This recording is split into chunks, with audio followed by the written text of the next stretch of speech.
Looking for excitement? Chumba Casino is here. Play anytime, play anywhere. Play on the train, play at the store, play at home, play when you're bored. Play today for your chance to win and get daily bonuses when you log in. So what are you waiting for? Don't delay. Chumba Casino is free to play. Experience social gameplay like never before. Go to Chumba Casino right now to play hundreds of games, including online slots, Slingo, and more. Live the Chumba life at ChumbaCasino.com. No purchase necessary. VGW Group. Void where prohibited by law. 21 plus. Terms and conditions apply. How to have fun anytime, anywhere. Step 1. Go to ChumbaCasino.com. ChumbaCasino.com. Got it. Step 2. Collect your welcome bonus. Come to Papa welcome bonus. Step 3. Play hundreds of casino-style games for free. That's a lot of games. All for free? Step 4. Unleash your excitement. Woohoo! Chumba Casino has been delivering thrills for over a decade. So claim your free welcome bonus now and live the Chumba life. Visit ChumbaCasino.com. No purchase necessary. VGW Group. Void where prohibited by law. 21 plus. Terms and conditions apply. Warning, this podcast knows some people are offended by profanity. It just doesn't give a shit. This week's episode of The Scathing Atheist is brought to you by Mint Mobile and by the Socialism Safety Net, a capitalist program that makes sure that people who are scared of socialism don't have to worry about all those government services. The Socialism Safety Net. Get the fuck off our roads, then. And now, The Scathing Atheist. I have observed white suburban mothers use their own wealth-based status to ostracize other moms and help their girls achieve social dominance in middle school. This link between maternal and female juvenile rank has also been observed in baboons, making it obvious we did indeed evolve from filthy monkey men and women.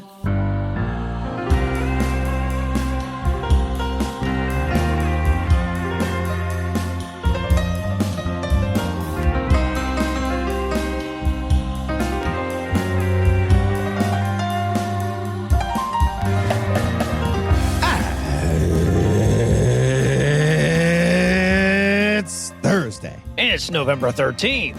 And it's Sadie Hawkins Day. Huh. All right, maybe you tell us it's Thursday for once. I have no illusions. Yeah. I'm Eli Bosnick. I'm Heath Enright. And from Zoran, Mamdani's New Jersey, he owns it too. Ann Arbor, Michigan, and Waycross, Georgia. This is The Scathing Atheist. On this week's episode, religion scores an F for feeding hungry babies. Me, Millin Mms, would like to buy a vowel, and also about 990,000 moms. And Don Ford will be here to help us go through Jesus' mail some more. But first, the diatribe.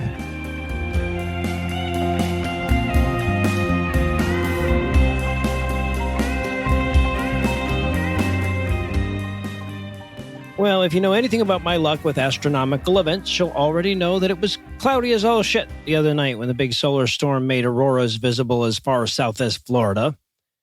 I did see some lovely photos from just west, north, and south of me.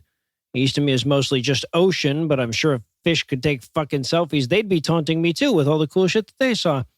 Now, for listeners who don't know U.S. geography or are listening in archives, I should point out that I'm talking about a crazy solar storm that left the northern lights visible way further south than normal.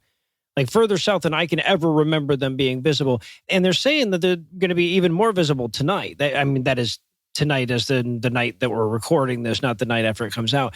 But I don't know that I believe them either way because they're forecasting for clear skies where I live. But of course, when you see something like that, or in my case, hear about other people seeing something like that, you can't help but reflect on how fucking weird that must have seemed to our ancient ancestors. Right? Like all natural phenomenon fucked with our ancestors, right? They had no more explanation for earthquakes, thunderstorms, and spiders than they had for auroras. And I'm sure in places where those were regularly visible, prehistoric people just incorporated them into their myths and their religions and shit and satiated themselves with the same just-so stories that placated everybody before we had science.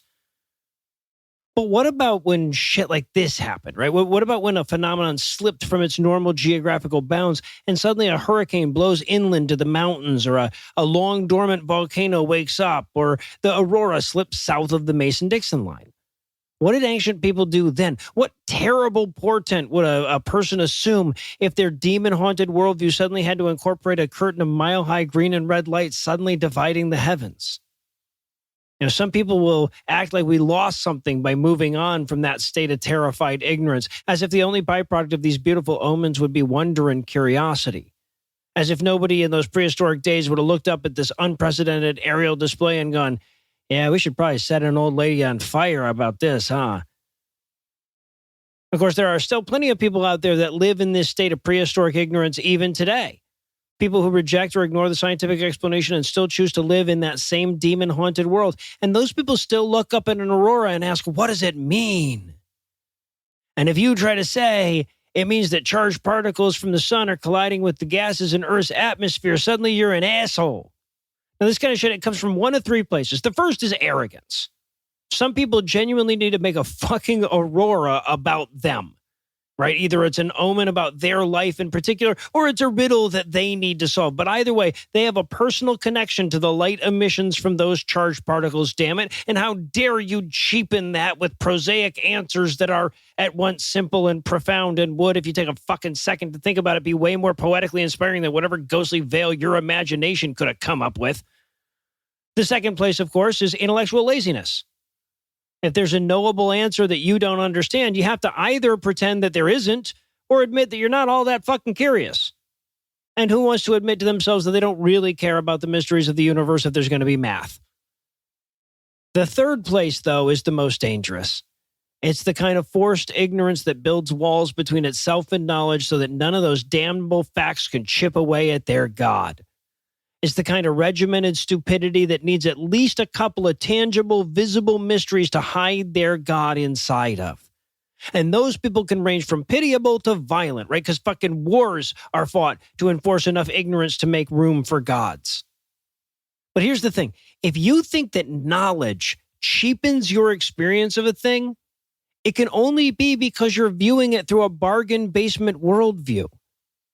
The real answer is always so much better than God did it. And if you're willing to fully comprehend both the explanation and its implication, your life only grows richer for them. You don't need to scrounge at the bottom of some theological bin for your wonder. Charged particles are a wonder. The sun is a wonder. Earth's gases are a wonder. Light and color are two endlessly fascinating wonders if you give a shit to understand them. The Northern Lights aren't a single wonder. They're an amalgamation of wonders, each of which could fill a lifetime with marvels if you dug deep enough into it and let yourself admit their truth wherever you found it. They're talking about your Jesus. We interrupt this broadcast to bring you a special news bulletin. Joining me for headlines tonight are the wordplay and surreal to my gallows, Heath Enright and Eli Bosnick. Fellas, are you ready to balance the humors? You asking us to follow that joke with anything but a standing ovation is cruel and unusual punishment, no illusions. All right. Well, I've got some bows to take, but quick reminder, we are in the middle of our mostly annual fundraiser, Vulgarity for Charity. There will be more roasts on the upcoming episode of Cognitive Dissonance and more to come on later episodes here. Stick around and we're going to tell you more about the fundraiser a bit later on. But first, a word from this week's sponsor, Mint Mobile. Oh my God, the self-cleaning toothbrush too. Yeah, I can just rinse my regular one. Hey guys, what's with all the pother? Sorry, pother? Yeah, it means commotion or fuss. Huh. He's back on this again. Okay, well, it turns out Heath hasn't used any of my Christmas presents, like ever. I said I was sorry. I just don't need an AI-powered belt sander, for example. Okay, the guy at Home Depot said that was market standard. I don't sand stuff. Guys. If you want a gift that won't end up in the closet, why don't you try Mint Mobile? What's Mint Mobile?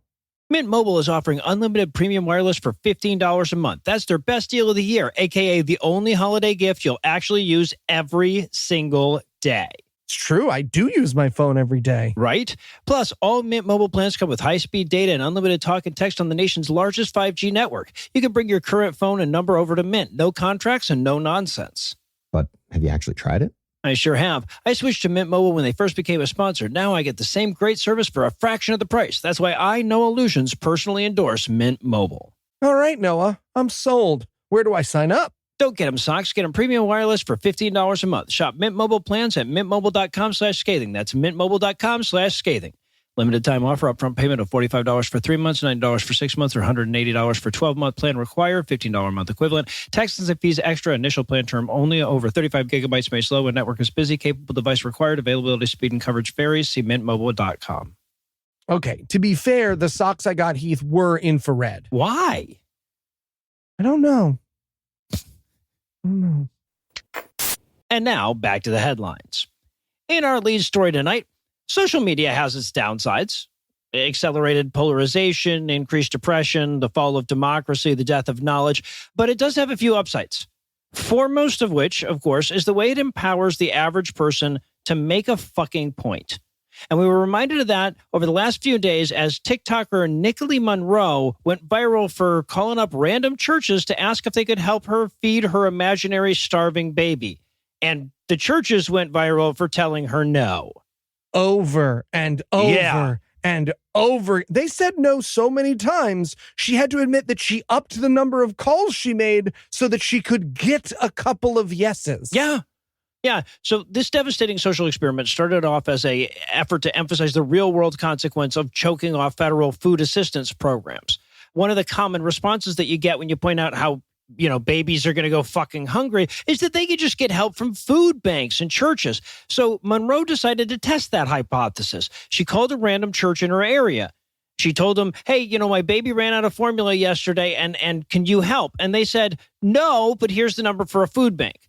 So she called another church and another, and they all just kept giving her the same fucking answer. And keep in mind that she told them her baby hadn't eaten since yesterday. Yeah. That's a dying baby, people. Babies can't do Yom Kippur fast. That's a dying baby. Also, it doesn't matter if the baby's dying or not. There could be a baby in the background of the call being like, I'm a thick as fuck baby. I want Ozempic. You should still help the mom. Still feed him some formula, yeah. Right. So Monroe continued to run this experiment calling church after church, and not all of them told her no, right? But the overwhelming majority did. She did have some luck when she called mosques and Buddhist temples, and had a lot more luck with historically black churches than with white ones. And by the way, as often as not, the sticking point seems to be that she was not a member of the church, right? Other times, though, it was that they just weren't actually in the habit of helping people in any way. Okay, but credit where credit is due to Appalachian Peepaw guy. Yeah.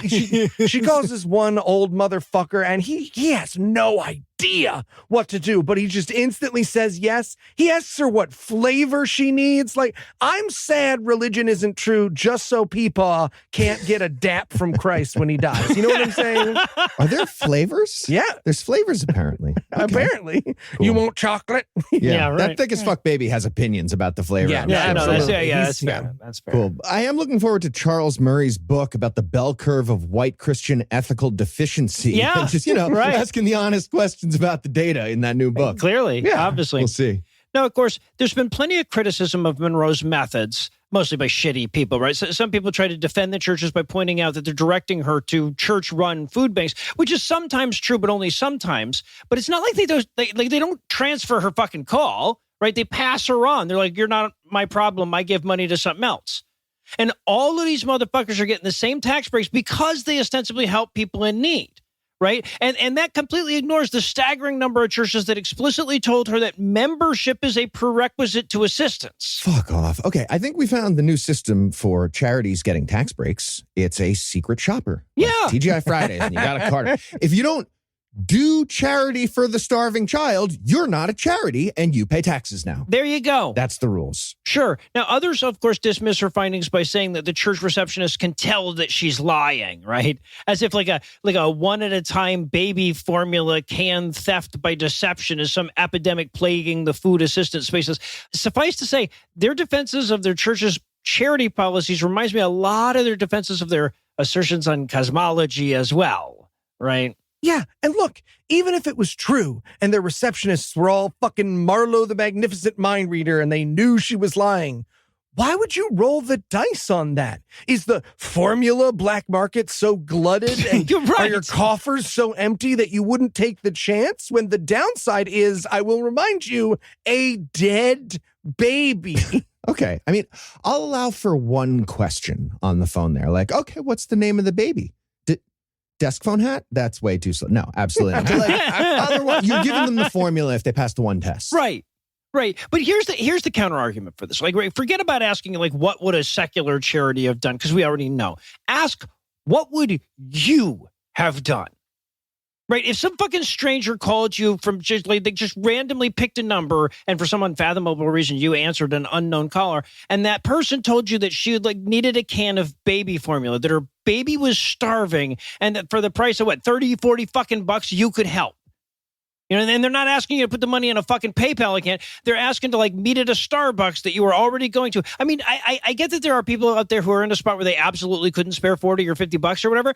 But setting those folks aside, every fucking one of you would help her. And you don't bill yourself as the goddamn alternative to a government-funded social safety net. Yeah.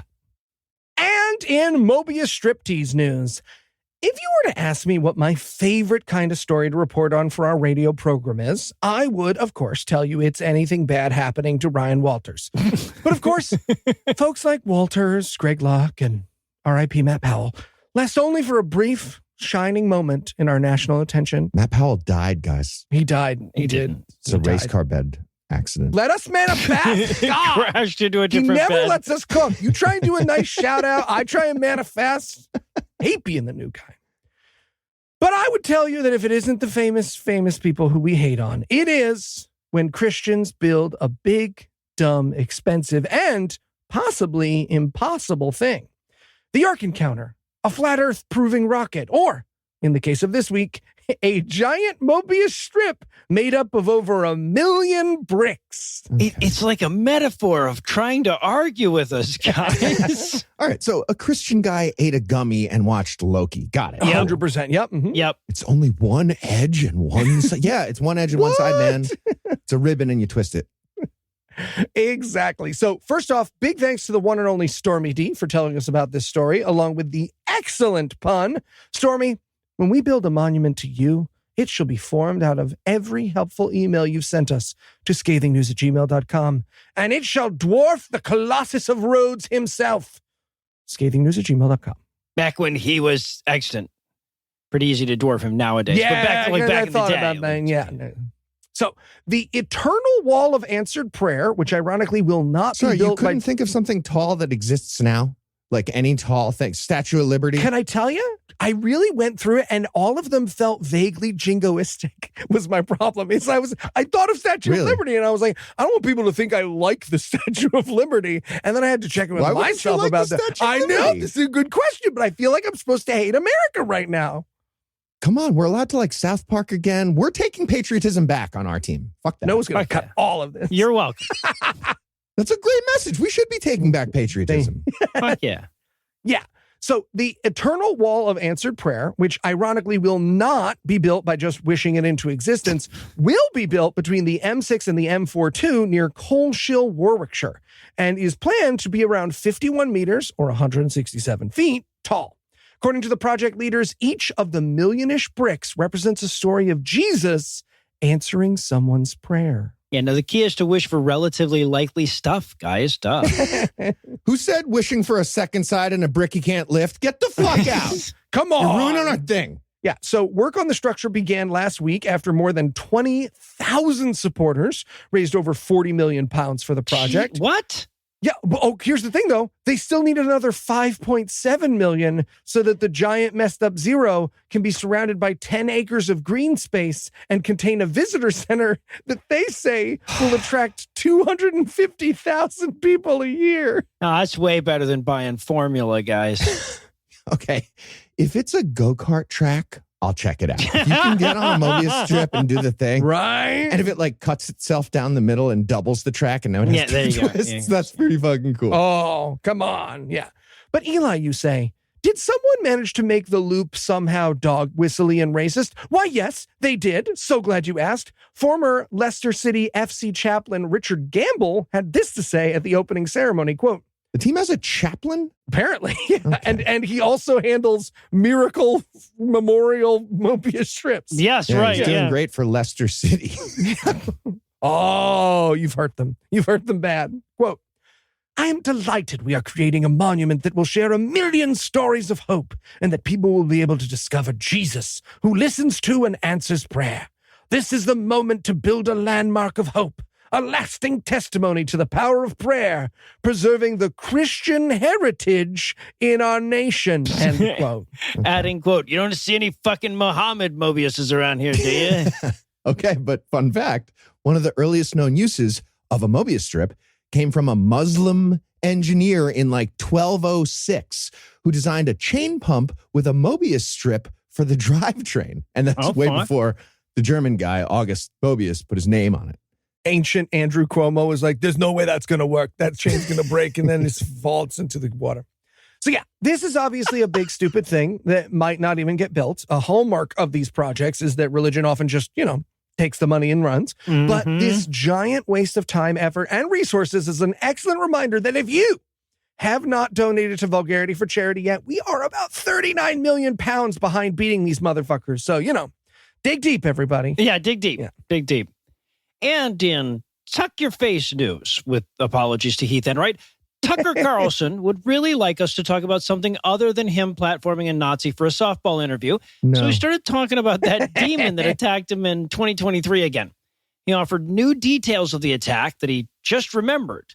Because, you know how your memory of events gets sharper the longer ago they were? It's like that. Sure. Oh, man, I saw this story and I was just hoping the demon came back for another round. Yeah. Hey, Tucker, literal demon again. You should think about platforming and what it means. Right. I think that's important, just ethically. I'm a demon. So, quick reminder, because we can never ridicule this story enough. Tucker Carlson claims that in February of 2023, a few months before he got fired by Fox News for failing to maintain the journalistic standards of Fox News, he woke up in a bed filled with his own blood with scratches on his ribs from a demon hovering over him going, gotcha. He's such a stupid liar. Yeah. He wouldn't go public with the story until about a year later. Coincidentally, at the same time, he was looking for a new audience, even more credulous than the one he just lost on Fox News. Right. But I would pay good money to see the crumpled up test scripts for the other audiences he was thinking about going for, right? And when I opened my eyes, Moses was hovering above me with a Hanukkah candle and a bag of gold. Oh, no. And then my good friend Nick Fuentes was like, Jew, gross, from the top bunk. We have bunk beds together. And I learned to be extra Christian that day. He went with that part of the script. But the new bit is that apparently this was accompanied by an angel attack, I guess. In an interview with fellow Fox News outcast Megyn Kelly, he explained that the day before the demonic attack, he was on the phone with his brother talking about like somebody he really hates, when he was overcome with a sudden feeling of empathy and understanding, which he attributes to angelic intervention because nothing in the natural world can make Tucker Carlson give a fuck about anyone else. Okay, that actually tracks though. Yeah, he had no idea what those feelings were at first. Right, he was just right. like, He had to what look is them this? up. Yeah. Turning gay. I'm having a heart erection. What's happening? No, it's worth noting that even a lot of conservatives are mocking him for these claims, which he's encouraged. He told Kelly, quote, "I'm not embarrassed at all, and I don't care if I'm mocked," end quote, adding with his eyes implied, quote, "anything to get him to stop talking about Nick Fuentes," and implied, quote. And as to the veracity of the story, he pointed out, quote, "I don't get anything out of making it up." And then, upon a panicky realization that he just admitted he made it up and regrets it, he added, quote, "and I'm not making it up," end quote. Not, though. I'm not. This has nothing to do with the Wells case. I know that's a call forward, listener, but I promise it's a good one. If you listen in a specific order, okay, have all the clues. Here's how insane the conversation has become in the Republican Party right now. People like Tucker and Megyn Kelly can't decide what to think about platforming literal neo-Nazis. And the voice of reason last week was Benjamin Shapiro on that topic, being like, listen, I believed my wife about that thing. Remember with the thing? But even I wasn't fooled by Nick Fuentes. What are you idiots doing? Right. So there you have it. Tucker Carlson was attacked by demons. Nothing else could explain how he got scratches that there's no proof of from a bed that he shares with 4 large dogs. But at least we know that angelic and demonic experiences are paired like fucking proton anti-protons, right? Yeah. And we can summarize that the reason that there's no evidence for either is that at some later point, they touched each other and disintegrated. Yeah, that must have been it. All adds up. And on that note, we're going to take a quick break to tell you a little bit more about Vulgarity for Charity. Hey, podcast listener, just chiming in real quick to remind you that this year for Vulgarity for Charity, we have currently raised $51,000 for recovering from religion. But you might be thinking to yourself, what does recovering from religion actually do? The RFR mission is to offer hope, healing, and support to those struggling with issues of doubt and non-belief. Escaping religion is as easy as changing your mind for some, but for others, learning how to live with questions, doubts, and changing beliefs is a journey. At Recovering from Religion, they're intimately familiar with that path, and they're there to help. Their passion is connecting people with support, resources, community, and most of all, hope. Resources like their 24-hour call line and chat line, their peer support groups, and their weekly RFRX talks. We could not be more proud of raising $51,000 so far, but we know that Recovering from Religion has so much more incredible work they could be doing with the right funds, and you're making that happen. So whether or not you want us to roast someone, consider donating at recoveringfromreligion.org. Ooh, but don't forget to give us the credit. You got to click on Vulgarity for Charity at the top of the page and fill out the form. Plus, if your company does donation matching, Recovering from Religion is an amazing place for that to go. You could make Walmart give money to atheism. How fun is that? Once again, that's recoveringfromreligion.org. They do great stuff, and by association, so do we now. There it is. Yeah, no, I felt it was going south when he told people to give us credit. Yeah. I did great. I didn't even say I wanted to fuck Daryl. Okay. I didn't say it. A man wrote the Bible. A whore is what she was. If it's a legitimate rape, It makes her a slut, right? cooking can be fun. Hey, I'm proud of a man. This week in misogyny. Turns out that Noah isn't the only one in this house that has to hate read Ross Douthat. But when I saw that there was an opinion piece in the New York Times titled, "Did Women Ruin the Workplace?" I knew I was going to have to dive in. Now, to be fair, even the dingbats at the Times realized pretty quickly that they needed to rethink the phrasing of this. After a presumable mountain of creative suggestions about where they could stick that fucking headline, they replaced it with a slightly less offensive version. Did liberal feminism ruin the workplace? And the subtitle is, and if so, can conservative feminism fix it? And I know what you're thinking. Fuck you. And well thought, I might add. But you're probably also asking, what the fuck is conservative feminism? What would you even be conserving? Well, for the answer to that, you could either hate read 25 pages worth of transcript between Ross and two self-avowed critics of feminism named Helen Andrews and Leah Labresco Sargent, or you could listen to me tell it how hard it can go fuck itself.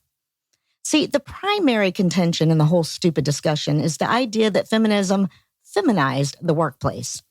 And in a stereotype reinforcement that early Disney cartoons would be proud of, they go on to define feminized workplace as timid, emotional, gossipy, and, of course, too woke. And this, sound the klaxons, please, puts America at a disadvantage against more ruthless, read sexist countries. But ultimately, it doesn't matter what the argument is. If your starting point is that women, or feminism, even could ruin the workplace, then your starting point is that the natural inhabitants of the workplace are men. That women are some kind of foreign aberration that the workplace has to absorb, rather than just other people it has to accommodate. There's no way to start with that question and have a non-sexist discussion unless the answer is just no. And let's not pretend that these idle musings don't have real-world consequences. Right before we were set to record, I saw a story about this douche nozzle in New York who's suing his former employer for not accommodating his refusal to work with women because it was religious sexism. The asshole in question, Paul Estapa, was let go from his HVAC job because he insisted on following the Billy Graham rule. That is, he refused to be alone in a room or van or work site or whatever with a woman.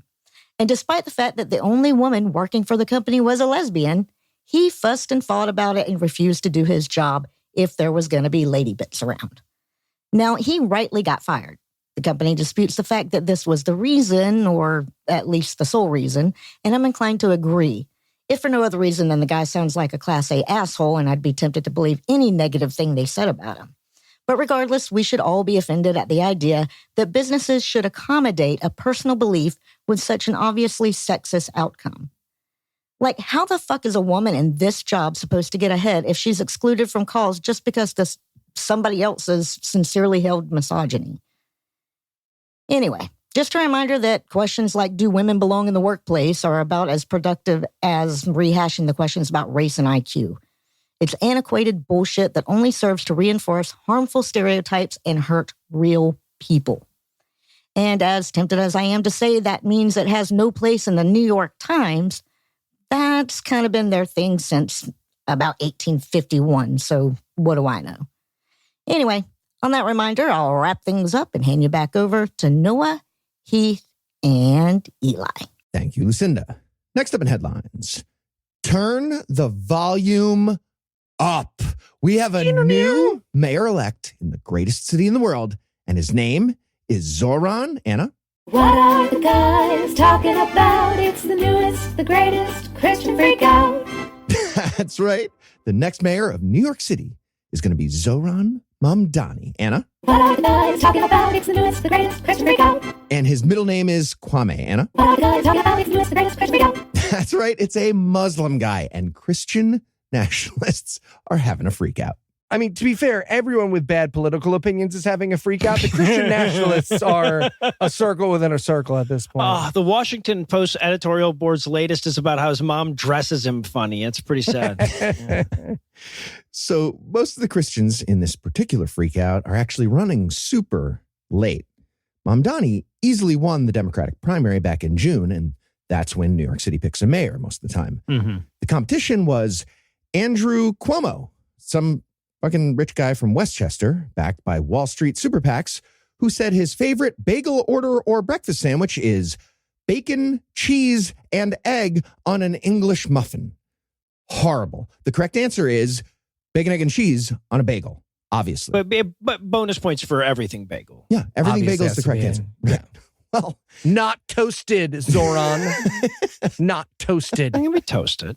Communist fuck. Wow. Should be toasted. Islamophobia. We'll get to more of that. Eli's starting it already. Cool. Thank you. Well, that war criminal, Andrew Cuomo, got in a big snit after losing the primary, and he decided to run as an independent in the general, acting as a spoiler to a delightful grown-up human being who wears a karate beret named Curtis Sliwa, the GOP candidate. Yeah. Okay, guys, look, I know we shit on third-party voters on this show, but not if you voted for Curtis Sliwa, we don't. Okay, without Curtis's votes, Cuomo comes within 2 percentage points of the mayor. Curtis Sliwa is a hero who got hit by a car on national television. Well, no, okay, so Eli, I'm as up for, measuring the heroism of Republican candidates by how often and how hard they get hit by cars. But to be clear, Cuomo was the third party candidate here. He was. But we need Curtis Sliwa representing the Republican Party on every national debate stage. I don't care. He 100%. makes them so much more fun. So Mamdani's had to deal with some crazy bigotry from the start of his campaign. That includes constant demands that he condemn Hamas approximately like once a minute for his entire campaign, or else people freak out.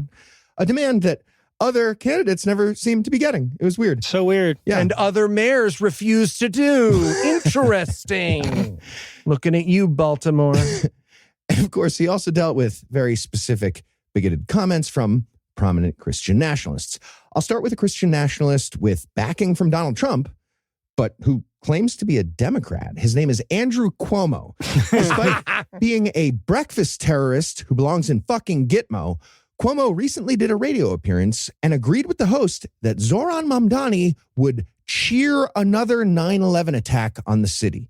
Yeah, which is rich coming from a guy who did a 9/11 of grannies a day with his keep them in their rooms and don't let them smooch COVID policy. Well, and look, to be fair, 9/11 attacks have historically been great for New York mayors. Absolutely. Right? And New Yorkers. So what?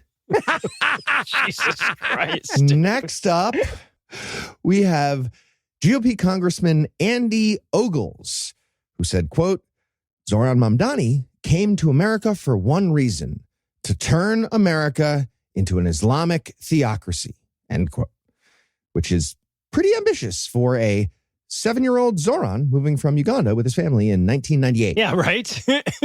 Ogles is also part of the push to investigate Mamdani's immigration status in hopes of invalidating the election and possibly deporting him. Donald Trump alluded to the same idea back in June following Mamdani's primary win. And on November 3rd, the night before the election, Andy Ogles posted a video of the 9/11 attack. It was a compilation video with planes hitting the Twin Towers. And he wrote, "Wake up, New York." podcast listener Heath has included a picture in our notes of a white family all holding guns in front of a Christmas tree. Heath, I'm assuming that's Andy. Okay, their Christmas card. Yes. And that is insane. But more importantly, to the child in the picture not holding up a gun, the only one wearing a Christmas hat and holding a Christmas book. Do you want to come live at my house? I feel like you need an escape. This kid is blinking in a still photo somehow. Right. He is holding the Christmas line. He's like, you guys are doing a bit about conservatism I don't believe. This is a gnome book I enjoy. Yes, right. And look, I get why Mamdani and his family don't recreate this picture, but man, I kind of wish. Yeah. So the rise of Zoran Mamdani, it's going to be fun to watch. I'm fucking excited. Especially the part with all the Christian fascists in a panic because they want a clear wall of separation between the Muslim church and state. Mm-hmm. Also, the panic from everyone who thinks democratic socialist means a Bolshevik revolution just happened in New York City. So big thanks to, well, everybody who voted for Zoran, but also a big thanks to Donald Trump for being the literal most hated New Yorker in history and endorsing Andrew Cuomo. Right. Just amazing. Wow. Oh, so grateful. Condemn Hamas real quick, Keith. Real quick, condemn Hamas. So you don't like Hamas. Pausing. Too long. And in Decalogue Jam news, if I told you that a state attorney general was suing somebody for following the law, your response would probably be, who is Ken Paxton pretending persecuted Christians now? Because you're a savvy listener that's been paying attention, and Ken Paxton is a perpetually powering down electric monk with a faulty logic gate and an even faultier illogic one. So, to answer your very savvy question, he thinks one of his own high school districts is persecuting Christians by refusing to violate the First Amendment with his state's bullshit 10 Commandments requirements. Yeah, I have no choice but to summon Dark Universe Ken to fight myself over this issue. He has a mustache where my comb over is. Now, to be clear, the school district was facing the choice of being sued by either the state or First Amendment watchdogs. So I would imagine they made the decision based on which two had the better claim to legality, or which one had the obvious moral high ground. Or, I don't know, given Ken Paxton's reputation, maybe they went with one that had the least inept lawyer. But one way or the other, the Galveston Independent School District voted not to put up a Decalogue poster donated by a theocratic lawmaker, and that was enough to earn them a lawsuit from their own state. Yeah, what's important is that either way, Texas's drastically underfunded schools are going to foot the bill, right? It's a win-win for not knowing things, and that's what really matters. Hey, didn't we send them a poster with like a QR code? It goes to the 10 Commandments landing page for EliWillFuckYourDad.com or something like that. Yes, they should have to put that up. Give them a poster. Now, of course, we've been covering this 10 Commandments law in Texas for a while now, but it's easy to lose track amid all the other similar laws around the South. So quick reminder that parents and teachers from 11 Texas school districts sued the state about this shit, and the judge in that case issued a preliminary injunction before the school year started, telling schools not to follow the state law until the lawsuit was resolved. But importantly, that ruling only affected the 11 districts involved in the lawsuit. So the other 1,196 were left in legal limbo, not really knowing whether following or ignoring the law would ultimately be more expensive. Yeah, exactly. I haven't been told whether or not the murders I did were legal. You got to check on these things, exactly, is what we're saying. And look, as fast as the descent into theocracy is at this point, I feel like I have to remind everybody that at least right now, it is still illegal to put 10 Commandment posters in classrooms. Right? That's why Republicans are still pretending that they're putting them up for historical reasons. Promoting a religion with taxpayer money in public schools is still against the law. Now, I don't doubt that the Supreme Court will change that the first fucking chance they get, but they haven't done it yet. So Paxton is literally suing this school district for obeying the fucking law. Yeah. As long as John Roberts and Amy Coney Barrett are the sensible swing votes in the right direction, we'll be fine. That we've been hoping for, yeah. And finally tonight, in Squeal of Fortune news, there are a few things one can truly count on these days. The beauty of a sunset, the Democrats' uncanny ability to snatch defeat from the jaws of victory no matter the odds, and of course, that no matter how silly a take you find on the internet, somewhere, somehow, 1 million moms are outraged about something even dumber. Hey, Grandma. The indelible digital imprint of history says that when fascism tore down the walls of democracy, you were yelling about a soap commercial that implied the word shit. If that's true, why do we feed you still? Exactly. So first off, big thanks to... yeah. Exactly. So first off, big thanks to Karen for sending atheist news to scathingnews@gmail.com. For the very first time, Karen, you may have lost the lottery when it comes to names society's decided mean you're a bad person for no reason, but you've won the lottery in our hearts. Oh. So if your name is Karen or Adolf, feel free to send us atheist news to redeem yourself. ScathingNews@gmail.com. Feels like Adolf was for a reason. No need to like compare Karen to Adolf here. Condemn Hamas. Adolf never condemned Hamas. Interesting. Right. So if you're unfamiliar with 1 Million Moms, they're a Christian group that gets offended on behalf of themselves. And despite their name, there are fewer of them than Heath's Twitterer followers. So, if you're out there and you want to start Heath's Twitterer follower moms, by all means, have at it, I guess. Yeah. And we'll complain about my grievances, which are manifold. Yes, we will. Okay. What are those grievances? Yeah. Were you going to name one? I'm actually feeling kind of happy right now. Just come back to me. I'll have grievances. Got it. I'll Okay, good. Asked and answered. Anyways, I went through the airport and it was I just got to watch rich people freaking out. I got delayed for like 9 hours. It didn't matter. I was just having fun watching people freak out. I can confirm that podcast listener, he was so casual. He was like, yeah, no, I had an extra dinner. And I was like, oh man, that sucks. And he was like, no. Why? No, it was super fun.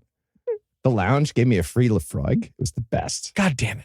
Anyway, the subject of their ire this week was none other than the Wheel of Fortune for the implied swearing in their new segment, What the Fun? Why, that's only 2 letters away from the most grievous of swears. Yes. In their letter accompanying a petition that now has over 12,000 signatures, OMM says, quote, "It is not the show it was. With this implication of the F word, this is unnecessary in any program, especially one marketed for the entire family. Parents will have to explain to their children that the primetime program they were once allowed to watch is no longer a clean show." It's not prime time.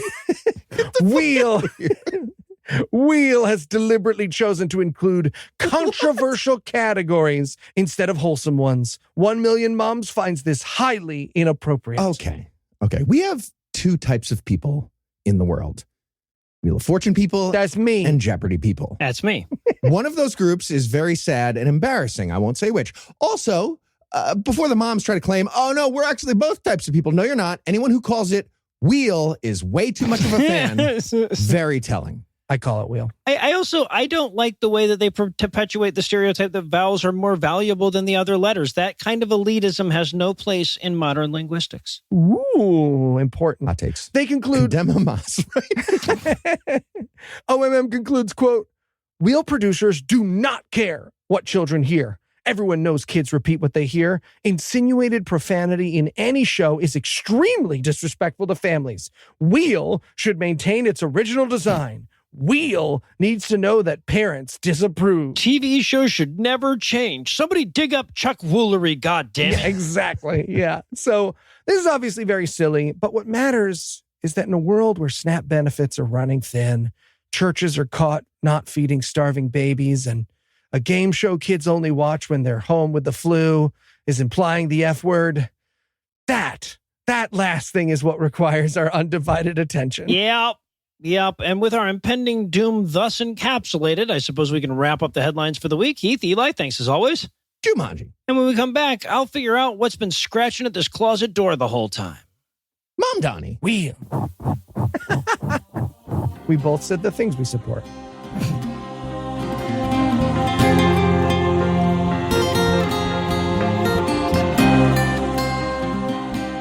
So, who did you choose to date? Oh, well, Invisigal. Obviously, Invisigal. Thank you. You can't date anyone in FIFA. Hey, guys. You ready for Bible Peace Theater? You mean the part of the show where we act out the Bible so our listeners don't have to read it? We sure are. Don, how did you get here? Oh, Eli put a book of Simpsons quotes and a scientific calculator in a summoning circle. Yeah, nope, that'll do it. Yeah, so where were we? 1 Corinthians. And we're going to pick up with some more homophobia. Hey, Paul, you still working on that letter to the Corinthians? I sure am. There's so much here. I'm probably going to have to write 2 of these things. Like, did you know gay people can't go to heaven? Yeah, man, you told us already. And you already told the Romans. Okay, well, I'm going to say it again here. Gay guys and effeminate men, too. Wow. Whoa. So, being effeminate will keep you out of heaven. Oh, absolutely. It's like I always say, meat is for the belly, and the belly is for meat, but both will be destroyed. That's not really anything. It's barely a sentence. Can I say, a lot of this letter feels stolen from Andrew Dice Clay? Well, he is a very young and relevant comedian right now. Sure. That's true, he is. Hey, Paul. Hey, guys, what's up? So, with the last couple of chapters, we're kind of worried that people are going to think that you hate sex. What? No, I don't hate sex. I think everyone should be married and have all the sex they want. Oh, good. Because we were worried for a second. Unless, they don't want to have sex because of how gross it is. And then they should not. And you never know about Satan, right? What? Sorry, what about Satan? And I'm not married, and being not married is actually really awesome. So I would say, if you're a widow or you're not married, you should just totally not get married. Sorry, so everyone who's not currently married should not get married. And if married people want to, they should stop having sex? Yeah. Yeah, you don't seem to have a great relationship with sex there, Paul. Yes, I do. I'm a book in the Bible, and my opinions are normal and cool. Hey, Paul, we got another question for you. Sure, guys, what's up? Yeah, so Jesus reversed a lot of the stuff that was in the Old Testament, like circumcision and food rules and notably slavery. Did he do slavery? But we have a bunch of verses we're planning to pretend are about slavery. Got it. Sure. So, we were wondering what people do now. I mean, should circumcised people, uncircumcise themselves? Or, yeah, and are slaves free? Oh, no, definitely not. Everyone who was a slave should stay a slave, and nobody should uncircumcise themselves. Got it. How would that even work? Oh, so you take the mouthpiece of a trumpet, right? You know what? That's going to be where you're starting. Hey, you know what? Forget I asked. Man. I mean, I still want to know. Thank you. It's a fun fact. Hey, Paul. Yes. So, got a little bit of a deep-cut question for you here. Sacrificing animals to God. Sure, absolutely. Right, so at this point in history, there are quite a few people who interpret that to mean kind of just cooking the animals, for dinner. Okay, well, it's definitely not that. Why would anybody think it's that? Well, you obviously haven't met any Jews. Okay, well, no, you can't just eat the meat you sacrifice to God. I am an atheist and I renounce God right now. Okay, fine, you can eat the meat, just don't upset any weaklings when you do it. Uh-huh. Okay, so like vegans, don't upset vegans? I mean, the Aramaic is closer to the hungry. Okay, so I can upset vegans. Yes, you can upset vegans. Back in. Christ is Lord. Nice. Okay. I saw Jesus, okay? We fucking hung out, me and Jesus, all right? We hung out, and we were buds, and we did stuff together. We would go to parties, and is he in there yelling his he would eat credentials? wine, and he'd be like, yeah, not clear who this is really absolutely, for. I believe that. That's or body in your two. Mm-hmm. How long has he been going? And I think for 4 chapters. Cool. And then he let me. I gotta say, I always imagined the epistles to be these historical, foundational church documents, and they're just like Thomas really sort of a list of some dude's enemies. Some dude's enemies. Tell me about it. They say the best way to make an atheist is to read the Bible, but what are the Christians getting out of this? I mean, I guess it's pretty supportive of their bigotry. Around that. That's true. I don't think I could keep. It's why it's so important not to let moderates cape, right? Totally. As an actor, he slipped into NYU. We should stop him. We gotta stop him. Yep. Lonely. I don't want to buy any more strawberry yogurt. Thanks for agreeing to take a lunch break, Paul. No problem. I feel like I might have gotten a little wrapped up there for a couple of chapters. Yeah, maybe a little. Mm-hmm. Hello, gentlemen. Thank you so much for coming. Paul, You sure we're supposed to be eating with this guy? He worships devils. Yeah, no, it's fine. It's not a big deal. Really? Oh, I'm serving lamb. Very rare. Okay, I'm 90% sure this dude sacrificed these lambs to a bad god. Bad God, yeah. And now he's tricking us into eating. It's fine. Is it fine? Yep. Don't ask, don't tell. That's what I say. Wait, you want the official position of the Bible to be don't ask, don't tell about eating meat sacrificed to other gods? Yeah. And it is great, by the way. I mean, they drew devil horns on the plate in sauce. It's like... And they taste great. Got it. Okay, but what if we didn't wipe with our hands at all? Well, what do we wipe with then? I don't know, like a piece of paper? Ew, gross. No, I mean, you would throw away the paper afterwards. Hey, guys, quick question for you. I'm sort of going over the divine org chart that I'm laying out in the letter to the Corinthians. Yeah? What's up? So Christ owns man, man owns woman. I mean, I don't love it, but it's the Bronze Age, so sure. Right. But this is where it gets tricky, right? Because man is made in God's image, so he should probably not pray with his head covered. But because woman is made for man, she should pray with her head covered. Okay. And if she doesn't cover her head when she prays, she should have her head shaven. That feels like you're further uncovering there. Exactly. No, because it's unnatural for men to have long hair. Have you seen Jesus? Yeah. No, because of the angels. Okay, totally lost me now. What are you talking about? Yeah, me too. I don't know. I'm gonna keep working on it. Okay, guys, I know I was a little lost with the hair stuff and the angels earlier, but I am on a fucking roll. Check these verses out. Love is patient, love is kind. Right? Like, everyone is going to read that at their wedding. Their wedding? Are they? Yeah. It literally says, beareth all things, believeth all things, hopeth all things, endureth all things. I mean, you got a lot of F's in there, man. It's a lot. Oh, you guys are crazy. People are going to love this. How about this? Listen to this. When I became a man, I put away childish things, for now I see through a glass darkly. Wait, what? You know, like through glass? Does one see darkly through glass? Well, not Etruscan glass. They make great glass. Okay, man. Look, this poetry stuff is obviously better than the homophobia, okay? And the hellfire. And the hellfire, right. But I don't think it really has any, solid content to it. Yeah. Okay, well, I think it's going to sell 1 billion pillows. Well, if pillow sales is the goal. Yeah, it is. Thank you. Okay, you guys, I got it. Is it more poems? No, I wanted to write down some unofficial speaking in tongues rules. Just in case unbelievers ever see us speaking in tongues. Oh, yeah? How does that work? Eli, what are we doing in a doodly? Am I going to get the bends? No. Guys, Paul is having a doodly-doo about non-believers, so we are in Paul's doodly-doo. Draw me a maze. Am I here? Yeah, Don, you're here. Oh, is it because we hang out? Mm-hmm. Yeah, buddy. Oh, yay. Anyways, we're going to be late for church. Come on, let's do the thing. All right, everybody.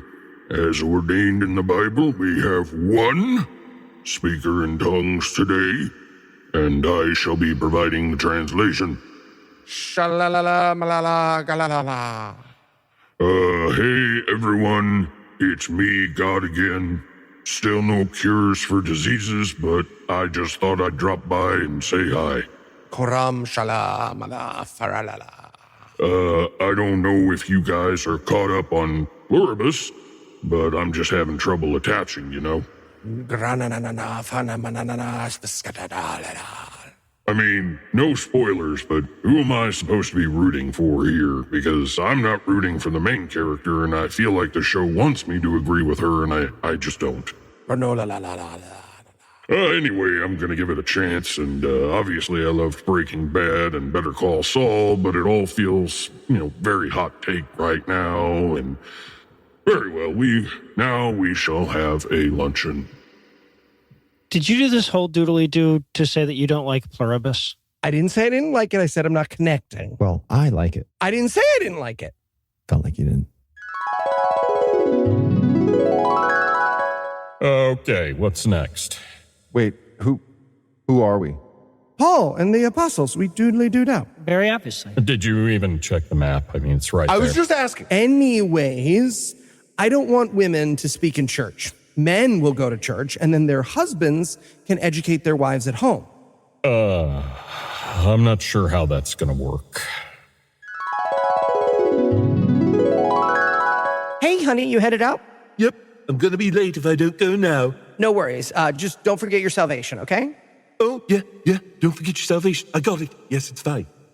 Okay, I got that little salvation bowl by the door, so you can just grab it out of the salvation bowl, and then when you... Oh, I know where the bowl is. Thank you. Okay, great. Just want to make sure you have it. I do. Thank you. Thank you very much. All right, I love you. All right, I love you. Bye. Hey!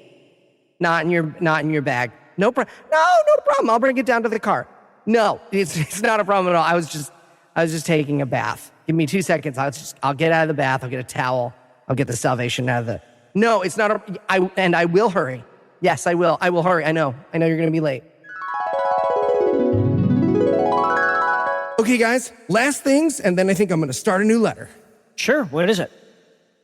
People come back from the dead. They do? See, this is what I'm talking about. If Jesus didn't come back from the dead, then our whole religion is fake, you guys. I mean, yeah, that's true. Therefore, people can come back from the dead. Okay, are you sure that isn't a power that you want to give to, like, just our God? What? No, that would be silly. I mean, if people don't come back from the dead, then why do we baptize them after they die? Sorry, have you been baptizing the dead? No, not in the Bible, not one single time. But for some reason, I'm now talking like I do. Mm-hmm. Okay. But in that, hypothetically, if someone points out that people, don't come back from the dead, with a dead person, what do we do? Oh, we just tell them it's like a seed. A seed needs to die before it can grow. Okay, well, that's definitely not true. No, yeah, it's not even even in the now times we're aware that isn't true. Guys, it's a metaphor. For what, wrongness? No, what I mean is when you come back from the dead, God might give you a different body. Like reincarnation? No, I'm saying like we don't die, we just change. Oh, like a conservation of energy thing. No, no, like into different bodies. Okay, so to be clear here, in the last chapter of your letter to the Corinthians, which you have mostly spent spelling out bigotry that Jesus never mentioned, you want to point out that the dead can be baptized, raised from the dead, and that some of us won't die, we'll just shapeshift? Shapeshift, yes. How? Well, if you want to know that, you're going to have to tune in for my next letter. I feel like you're not going to answer that question. Or will I? Oh, okay. And on that note, we're going to give Paul a month to take a big breath before he rants to the same people some more. And you can catch up with that on the next installment of Bible Peace Theater.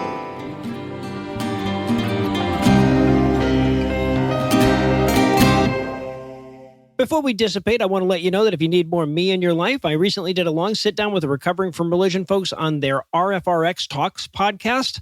If you didn't catch the live stream, I believe you can still watch the video, and the podcast of the episode is going to be out soon. Anyway, that's all the blasphemy we've got for you tonight, but we'll be back in 10,022 minutes with more. If you can't wait that long, be on the lookout for a brand new episode of our sister show, The Skepticrat, debuting at 7 Eastern on Monday, and even new episode of our sister show's Hot Friend GodAwfulMovies, debuting at 7 Eastern on Tuesday, and an even newer episode of our half-sister show, Citation Needed, debuting at noon Eastern on Wednesday. There's an extra sibilant in there somewhere. Sorry. Obviously, I can't clock out until I thank Heath Enright for being timeless, Eli Bosnick for being timeful, and Lucinda Lugeons for being time-honored. I also want to thank Don Ford for being on time. right? That's a time thing. I want to thank Audrey for providing this week's Farnsworth quote. Nothing quite like suburban parents to back up the filthy monkey lineage, right? But most of all, of course, I want to thank this week's best people, or I'm sorry, the people who are tied for best people with all the vulgarity for charity donors. Elizabeth, Robert, Something Stupid, Tiaman, Evan, Nora, and Recovering Goth. Elizabeth and Robert, who are exciting enough to charge up particles for an aurora in a pinch. Something Tiaman and Evan, whose intellects are even more vast than those glorious ribbons of iridescence that I didn't get to see last night. And Nora and Recovering Goth, who are so hot that if you missed seeing them because of some fucking clouds, you'd be really upset about it for at least 24 hours. Together, these 7 savory secularists saved us from a life of toil and labor this week by giving us money to do this shit. If you'd like to do that, you can make a per-episode donation at patreon.com/ScathingAtheist, whereby you'll earn early access to an extended ad-free version of every episode, or you can make a one-time donation by clicking on the donate button on the right side of the homepage at ScathingAtheist.com. And if you'd like to help, but we haven't earned your money just yet, you can also help a ton by leaving a 5-star review, telling a friend about the show, and following us on social media. And speaking of social media, Tim Robertson handles that for us, and our audio engineer is Morgan Clark, who also wrote all the music that was used in this episode, which was used with permission. If you have questions, comments, or death threats, you can find all the contact info on the contact page at ScathingAtheist.com.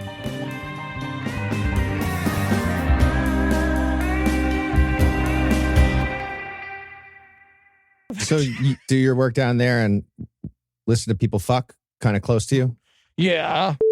This content is CAN credentialed, which means you can report instances of harassment, abuse, or other harm at their hotline at 617-249-4255 or on their website at creatoraccountabilitynetwork.org. The preceding podcast was a production of Puzzle and a Thunderstorm, LLC, copyright 2025, all rights reserved. Step into the world of power, loyalty, and luck. I'm gonna make him an offer he can't refuse. With family, cannolis, and spins mean everything. Now, you wanna get mixed up in the family business. Introducing The Godfather at ChumbaCasino.com. Test your luck in the shadowy world of The Godfather slot. Someday, I will call upon you to do a service for me. Play The Godfather now at ChumbaCasino.com. Welcome to the family. No purchase necessary. VGW Group. Void where prohibited by law. 21 plus. Terms and conditions apply. Tyler Reddick here from 2311 Racing. The rush of racing? Nothing beats it. But Chumba Casino comes close. Chumba's got fast spins, fun games, daily bonuses, and all the action you can handle. Now that's a ride. Ready to hit the throttle? Get in the driver's seat and head to ChumbaCasino.com. Let's Chumba. Sponsored by Chumba Casino. No purchase necessary. VGW Group. Void where prohibited by law. 21 plus. Terms and conditions apply. Howdy, partner. Next time you get chicken at McDonald's, you won't have to choose between the creamy flavors of ranch and the tangy kick of buffalo any longer. This time, enjoy all the flavors you love all at once. Try new creamy and tangy buffalo ranch sauce. At participating McDonald's for a limited time.